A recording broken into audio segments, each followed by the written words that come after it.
تو F I اے کی آج یہ ترجمان کی جانب سے پریس ریلیز جاری کی گئی ہے کہ یہ فیک ہے.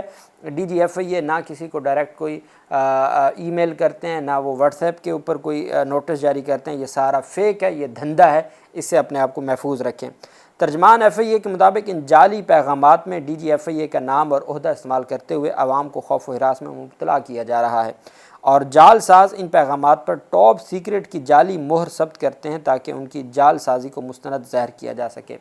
ترجمان نے بتایا کہ یہ عناصر فرضی اور گمراہ کن نام استعمال کر کے خود کو سرکاری اہلکار ظاہر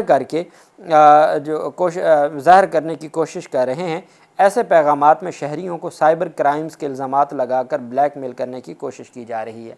انہوں نے کہا کہ ایف آئی اے کسی بھی فرد کو اس نوعیت کا پیغام واٹس ایپ پہ یا ای میل کے ذریعے نہیں بھیجتا. یاد رکھیے گا کہ ایف آئی اے کے ترجمان نے کہا ہے کہ ایف آئی اے کسی کو نہ واٹس ایپ کے اوپر ایسا کوئی پیغام بھیجتا ہے، نہ ای میل کے اوپر بھیجتا ہے. ترجمان نے کہا کہ عوام الناس سے گزارش ہے کہ کسی بھی مشکوک پیغام یا رابطے کی شکایت national cyber crime investigation agency کے پاس درج کرائیں، جو کہ سائبر کرائم کی تحقیقات کے لیے مجاز ایجنسی ہے.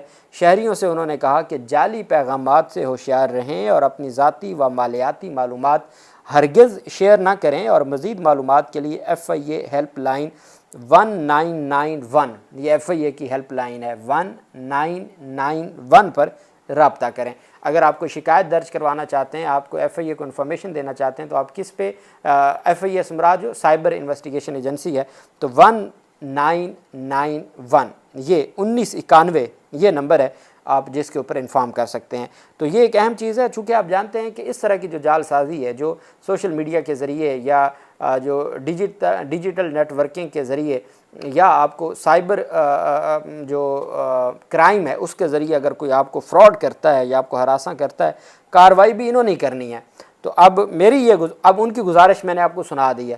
میری گزارش ہوگی ایف آئی اے اور سائبر کرائم ایجنسی جو ونگ بنایا گیا ہے کہ آپ فوری طور پر ان عناصر کو گرفتار کریں جو عوام کو ڈی جی ایف آئی اے کے نام پہ ہراساں کر رہے ہیں. کیونکہ عوام کس تک یہ پیغام پہنچے گا؟ آپ کا جو آپ کی جانب سے پریس ریلیز جاری کی گئی ہے وہ کتنا میڈیا نے چلایا، یا میڈیا اب کون دیکھتا ہے، یا کتنے لوگ ہیں جنہوں نے آپ کا پیغام سوشل میڈیا کے ذریعے دیا ہے؟ چونکہ بہت کم لوگ ہوتے ہیں، تو آپ کی میجورٹی جو عوام ہے ان کو نہیں معلوم آپ کے پیغام کا. اس کی وجہ سے وہ ان کو بلیک میل کیا جاتا رہے گا. تو آپ مہربانی کر کے ان عناصر کو فوری طور پر گرفتار کریں اور ان کو جو ہے وہ کیفر کردار تک پہنچائیں تاکہ عام آدمی کو مزید جو ہے وہ تنگ نہ کیا جائے، ان کو پریشان نہ کیا جائے. پنجاب اسمبلی میں جو پاکستان تحریک انصاف کے نااہل جو ہوئے ارکان، ان سے سرکاری گاڑیاں بھی اور کمیٹی چیئرمین شپ کے بھی اور ان سے دفاتر بھی واپس لے لیے گئے ہیں. آج میں نے آپ کو بتایا تھا قومی اسمبلی کا یہ اب تک رکے ہوئے تھے، شام کے وقت پنجاب اسمبلی نے بھی نوٹیفیکیشن جاری کر دیا. پنجاب اسمبلی میں اپوزیشن کے نااہل ارکان سے سرکاری گاڑیوں اور کمیٹی چیئرمین کا عہدہ واپس لے لیا گیا ہے. سابق اپوزیشن لیڈر ملک احمد خان بھچر اور سابق ایم پی اے جنید افضل شاہی سے سرکاری گاڑی واپس لینے کا حکم جاری کیا گیا ہے. پنجاب اسمبلی کی جانب سے ملک احمد خان بھچر اور جنید افضل شاہی کو 3 روز میں سرکاری گاڑیاں واپس دینے کی ہدایت جاری کر دی گئی ہے. جنید افضل شاہی کا سابق chairman standing committee industry, commerce and investment department سے عہدہ ختم کر دیا گیا ہے. الیکشن کمیشن کے نوٹیفیکیشن کے بعد جنید افضل شاہی چیئرمین کمیٹی کے عہدے پر برقرار نہ رہے ہیں. پنجاب اسمبلی قوانین کے تحت عہدہ چھوڑنے پر 3 روز میں سرکاری گاڑی واپس کرنا لازم ہے. یہ بیچارے سارے گرفتار ہیں.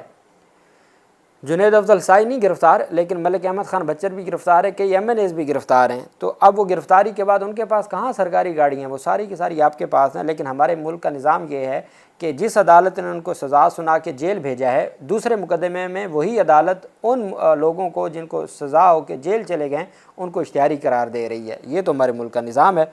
ملک احمد خان بچر اور جنید افضل شاہی کو پنجاب اسمبلی سیکریٹریٹ نے گاڑیاں فوری واپس کرنے کی ہدایت کی. اسمبلی سیکریٹریٹ نے نوٹیفیکیشن جاری کر دیا اور ان سے جو عہدے ہیں وہ واپس لے لیے گئے ہیں اور ان کو دفاتر بھی ان کے خالی کروا دیے گئے ہیں.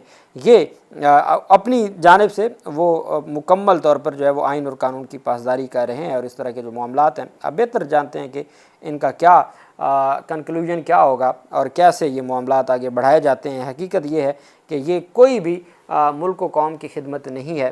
سارے جانتے ہیں کہ یہ عوام کو صرف اور صرف عمران خان کی وجہ سے، اگر یہ آج پاکستان تحریک انصاف چھوڑنے کی بات کر دیں تو ان کو بھی وہی پروٹوکول ملے گا جو باقی ان لوگوں کو ملا ہوا ہے جنہوں نے پاکستان تحریک انصاف کو چھوڑا تھا. مسلم لیگ نون کے رکن صوبائی اسمبلی چودھری نعیم اعجاز کے گھر سی سی ڈی کا چھاپا. اچھا چھاپا بھی سی سی ڈی نے, یہ جو کاؤنٹر کرائم ڈپارٹمنٹ ہے اس کی جانب سے, یہ سی سی ڈی کی جانب سے جو آج کل بڑا مشہور ہوا ہے, سی سی ڈی نے چھاپا مارا اور نون لیگ کے رکن اسمبلی چودھری نعیم اعجاز کے گھر گزشتہ رات سی سی ڈی پولیس نے چھاپا مارا. اہل خانہ کے ساتھ گھر سے باہر گیا ہوا تھا. چودھری نعیم نے الزام عائد کیا کہ اہلکار چھاپے کے دوران گھر سے 5 کروڑ روپے کی رقم لے گئے ہیں.